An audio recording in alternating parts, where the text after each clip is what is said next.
واده په خوښه کړو؟ نه واده مې په خوښه نه و کړی بس زه پلاره په زبردستۍ ورکړی وم بس بیا ستا تپوس نه دی کړی؟ نه بس بیا ترې زه بېداره شوم.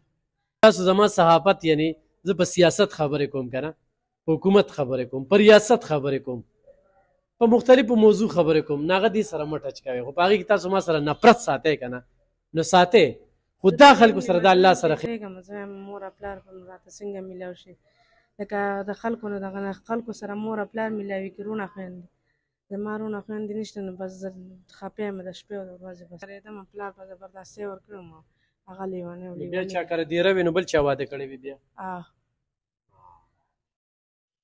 ګرانو کتونکو یوه غریبه زنانه بېوسه زنانه څلورو بچو سره ژوند کوي او امداد سره سره د خپلو والدینو په تلاش کې هم ده او دا وایي چې والدین مې په باجوړ کې دي او ارمان مې دی چې د خپلو والدینو سره میلاو شم. کوم ځای کې اوسېږي؟ باجوړ ښار نه. اوس چېرته اوسېږي؟ اوس بس 400 څو بچي دي؟ 4 بچي. 4 بچي دي. او خاوند دې کله مړ شوی؟ خاوند مې 4 کاله شو. او مور پلار دې څومره وخت شو چې نه یې لیدلي؟ مور او پلار ډېر وخت شو یو 9 کاله به کېږي. وروڼه خویندې دې شته؟ وروڼه خویندې مې شته خو ما ته بس زما نه دغه شوي بس زه ترې بېداره شوی. ستا ګټه وټه څه ده؟ زما هېڅ ګټه وټه نشته بس دا واړه بچي مې دي اوس د دې نه هغه لویه جینۍ دی هغه خلکو کره کار کوي نو بس دغه زامن خو مې واړه دي یو مې هلته یتیمخانه کې ورکړی د دې نه کشر دی او بس دا 3 واړه راسره دي. باجوړ کې ستا د والد صاحب څه نوم دی؟ سید اکبر خان. سید اکبر خان. او د وروڼه دي؟ وروڼه خو مې واړه وو هغه وخت کې. نومونه یې ورته یاد نه دي؟ د یو نوم عزیز دی عزیز خان، د یو نوم شاهد دی. خپل نوم ښودی شي؟ څه نوم دی؟ زما عایشه. ورکوټوالي نه دی دا نوم؟ نه ورکوټوالي نه مې زما زاهده نوم دلته راله عایشه نوم. دلته ستا ګټه وټه څه ده؟ دلته هېڅ ګټه وټه نشته دغه جینۍ مې ورکړې ده د دې نه لویه جینۍ ده هغه مې ورکړې ده خلکو کره کار کوي سهار ځي ماښام ده بس زمونږ نوره څه ګټه وټه نشته. ګرانو کتونکو څوک ورسره امداد کوي زمونږ په ذریعه باندې علب خان شیرپا ویلفیر فاونډیشن موږ ته یو ورور چې کوم دی نو د دوبۍ نه راته پرون 6900 دغه شانتې رالیږلې وي 100 درخه مې رالیږلي وو.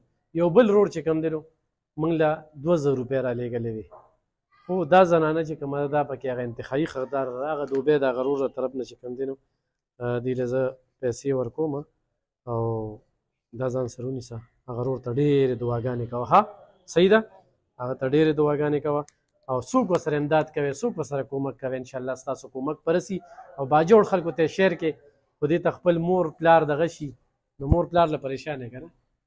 بلکل زه دونه یېرېږم زه یم مور او پلار به راته څنګه میلاو شي لکه د خلکو نه دغه نه خلکو سره مور او پلار میلاوي کړي رونه خویندې زما رونه خویندې نشته نو بس زه خفه یم د شپې او د ورځې بس پریشان. تا واده په خوښه کړو؟ نه واده مې په خوښه نه و کړی بس زه پلاره په زبردستۍ ورکړی وم بس بیا ستا تپوس نه دی کړی؟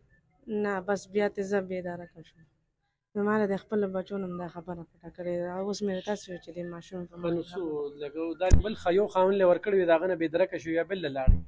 نه هغې سره خو مې نکاله نه وه شوې بس هغه همداسې ورو تښتېدې وړه وې نو ورو تښتېدې؟ زه تیارېدم پلار په زبردستۍ ورکړی وم هغه لیونی و بیا چا کره دیره وي نو بل چا واده کړی وي بیا. ګرانو کتونکو شعر یې کېده سره خو مور پلار ته میلاو شي ډېره ښه خبره ده. ګرانو کتونکو یو مهمه خبره کوم پرې ښه دا الله سره ښه کول دي. ګوره دې له ما دا پیسې ورکړې یو وروره دوبۍ نه رالیږلي یو بل ورور هم 2000 رالیږلي نو بره د الله کې هم رالګېدلی خو تاسو زما صحافت یعنی زه په سیاست خبرې کوم که نه په حکومت خبرې کوم په ریاست خبرې کوم په مختلفو موضوع خبرې کوم نه هغه دې سره مه ټچ کوئ خو په هغې کې تاسو ما سره نفرت ساتئ که نه نو ساتئ خو دا خلکو سره د الله سره ښېګړه دوی ته رالېږئ. وایي چې لکه موږ د نه بچي اخلو نو زه بله بچي م ورکوم خو چې لکه ما ته خپل مور او پلار میلاو شي وروڼه خویندې زه په دې ډېره زیاته خوشحالېږم چې ما ته خپل وروڼه خویندې میلاو شي. وروڼه خویندې دا ما چېرته که مرض کوم دا اړه کې واچوئ په دې رانه مه خفه کېږئ ځکه چې دا زموږ مجبوري ده څه خبرې داسې